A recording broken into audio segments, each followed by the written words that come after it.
सबसे पुराने समाज यानी इस देश के मालिक आदिवासी समाज को, आदिवासी परिवार को मेरी तरफ से जय जोहार। साथियों, सबसे पहले मैं प्रकृति की पूजा करने वाले, सामाजिक व्यवस्था को अपनी कायम रखने वाले, अपनी पहचान को सदियों तक बनाए रखने वाले इस समाज का जहां आभार व्यक्त करता हूं, नमन करता हूं, वहीं पर मैं आप लोगों को एक छोटी सी बात अपने बारे में बताना चाहता हूं। आप सिंधु घाटी सभ्यता के वारिस हैं और मैं भी सिंधु घाटी सभ्यता का वारिस हूं। मेरा गोत्र भी सिंधु है और आप लोगों ने सुना होगा हरियाणा के अंदर राखी गढ़ी, राखी साहब के नाम से एक सिंधु घाटी की सभ्यता की खुदाई हुई, जहां पर 5,500 पुराना हमारा इतिहास मिला है, हमारे रीति रिवाज भी एक है। आप लोग उसको पाल बोलते थे, हम उसको खाप बोलते हैं, मैं उस खाप का अध्यक्ष हूं। सबसे पहले पूरे भारतवर्ष के संयुक्त मोर्चा की तरफ से हम आपके भील प्रदेश की मांग का समर्थन करते हैं, जो पूरे भारतवर्ष की किसानों का मोर्चा। दूसरी तरफ एक बात और मैं आप लोगों को बता देना चाहता हूं, बहुत से साथियों ने यूसीसी का बोला, यूसीसी आपके ऊपर लागू ही नहीं हो सकती। जिस तरह संविधान के अंदर धारा 370 का जिक्र है, उसी तरह हमारे संविधान के अंदर धारा 371 का भी जिक्र है, जिसमें संविधान के अंदर 8 अमेंडमेंट हो चुके हैं, 8 प्रस्ताव पास हो चुके हैं और हमारे संविधान के अंदर हमारे आदिवासी भाइयों को एक स्पेशल स्टेटस दिया गया है, जिसके तहत आपके ऊपर भारत का कोई संविधान लागू नहीं हो सकता आपकी मंजूरी के बगैर। सुन लिया मोदी,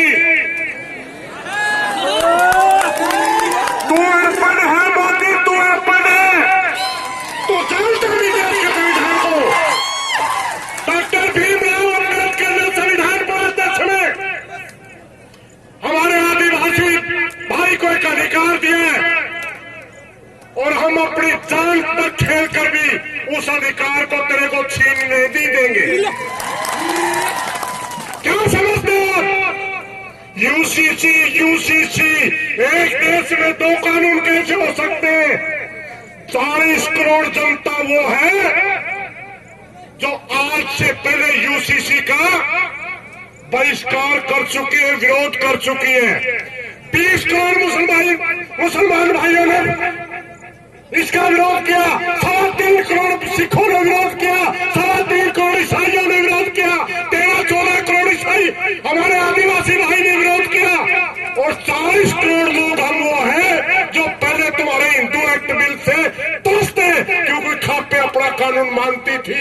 हम भी आपकी तरह कबीलों में अपना कानून चलाते थे, हमारे भी अधिकार अलग होते थे, हमारे विवाह के नियम अपने थे, हमारे वारिसों के नियम अपने थे, मगर हमारे को धोखे में दिया गया।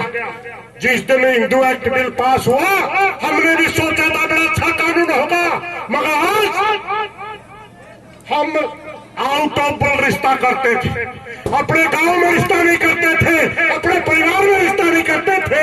आज सुप्रीम कोर्ट और हाई कोर्टों ने हमारे परिवारों को तोड़ दिया, हमारे परिवारों में शादी हो रही है। इसलिए साथियों, ये जो यूसीसी है ना, ये देश को बर्बाद करने का कानून है, इसको हम लागू ही नहीं होने देंगे, किसी के ऊपर भी लागू नहीं होने देंगे। जहां तक बात है हमारे समाजों की, हम किसान हैं साथियों, और किसान किसे कहा जाता है? बहुत से साथी हमारे को भ्रमित करते हैं। किसान उसे कहते हैं जल वायु और भूमि की सहायता से किसी भी तरह के उत्पादन करने वाले को किसान कहा जाता है। आप भी उत्पादन करते हैं, हम भी उत्पादन करते हैं। आप भी किसान, हम भी किसान है। मजदूर किसे कहा जाता है? जो अपना श्रम शक्ति के माध्यम से, अपने हाथ के हुनर से किसी भी दूसरे व्यक्ति की सहायता करता, उसका नाम मजदूर है। आप भी मजदूर है, हम भी मजदूर है। हमारे बीच में, आपके बीच में दीवारें किसने पैदा की? एक मैं बात याद दिलाना चाहूंगा आज डॉक्टर भीमराव अंबेडकर जी की, जब उनसे किसी जमाने में एक साथी ने पूछा कि आप इस पोकापंथी व्यवस्था के खिलाफ क्यों बोलते हो, आप इस धार्मिक लोग विचार रखने वाले लोगों के प्रति चोट क्यों करते हो? तो उन्होंने साफ कहा था, अगर मेरे देश का दलित भाई, SC, ST, OBC अगर हजारों साल तक नरकीय जीवन जीने में मजबूर हुआ, उसका सबसे बड़ा जिम्मेवार धर्म के ठेकेदार थे, धर्म के ठेकेदार, जो आज RSS के रूप में आपके बीच में आ रहे हैं। कभी कांग्रेस में होते थे, कांग्रेस सेवा दल के नाम से, वही लोग थे, वही एक डेढ़ बिरादरी है। आज RSS में भरम में मत लगना साथियों, बकाए मत लगना। हम प्रकृति के पुजारी लोग हैं। हमें सर्दी लगी, सूर्य पूजा, हमें रोशनी की जरूरत हुई, चंद्रमा पूजा, हमें जल की जरूरत हुई, इंद्र पूजा। हम किसी के बुत पूजने वाले लोग थे ही नहीं कभी।